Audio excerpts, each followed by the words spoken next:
नमस्कार साथियों, जय हिंद। आप सभी का स्वागत है। गणेश चतुर्थी की आप सभी को हार्दिक शुभकामनाएं। आइए नए सेशन की शुरुआत करते हैं और एमपी टेट वर्ग एक कृषि के विषय में हम बात करते हैं। किस तरह हमको सिलेबस पूरा करना है। एमपी टेट में जो सब्जेक्ट जो हमें दे रखा है, सिलेबस दे रखा है, उस सिलेबस के अकॉर्डिंग हम पढ़ने जा रहे हैं। 20 यूनिट कम से कम हमको पढ़ना है और साथ में physics, chemistry, maths, bio, computers और पशुपालन हमको पढ़ना है। साथ में एग्रीकल्चर की 20 यूनिट पढ़ना है।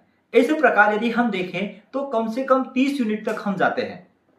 और इन 30 यूनिट की तैयारी हमें कैसे करना है, किस प्रकार हम देखेंगे कि एमपी टेट के विषय में हम तैयारी करें। तो आइए मेरे साथ लाइव क्लास में आइए और इसी के साथ हम एमसीक्यूएस देखेंगे, यानी इसके प्रश्न उत्तर हम जब यहां पर देखेंगे तो हर यूनिट के जब हम एमसीक्यूएस तैयार करेंगे तो तब जाकर हम 10 से 15,000 18,000 एमसीक्यूएस हम देख पाएंगे।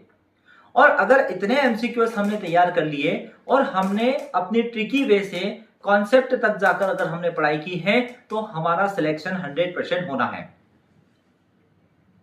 मेरी मेहनत और आपकी मेहनत, यदि हम दोनों की मेहनत एक साथ होती है और आप भी दिल से उसमें पढ़ते हैं तो आपके सिलेक्शन को कोई नहीं रोक पाएगा। आपका सिलेक्शन दिसंबर में आने वाली जो एग्जाम है, दिसंबर 2025, इसमें जो आने वाली एग्जाम एमपी टेट वर्ग एक कृषि, इसमें आपका सिलेक्शन होगा और उच्च माध्यमिक शिक्षक कृषि के पद पर आप जाकर मध्य प्रदेश शासन में सेवा करेंगे। लेकिन इस सपने को साकार करने के लिए, सपने को देखने के लिए पहले हमको एक रिदम से पढ़ना होगा। एक नीचे के स्तर से एक ऊंचे के स्तर पर जाना पड़ेगा, निम्न स्तर से उच्च स्तर तक हमें बढ़ना है। एमसीक्यूएस देखना है, सिलेबस देखना है, हमें क्या पढ़ना है उसके विषय में हम बात करेंगे, उसके विषय में हम पढ़ेंगे। लेकिन अभी की अगर मैं बात करूं तो सबसे पहले दिसंबर ज्यादा दूर नहीं है।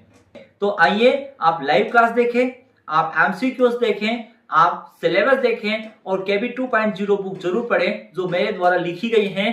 उसे पढ़कर आप 50% कवर ऐसे ही कर जाएंगे।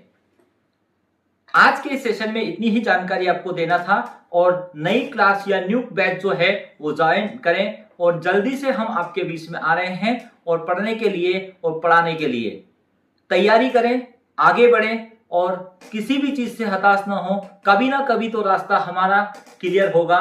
इस उद्देश्य के साथ, इस आशा के साथ आप पढ़ें। आप सभी का शुभचिंतक मुकेश जाट, आप सभी का धन्यवाद। जय हिंद, जय भारत।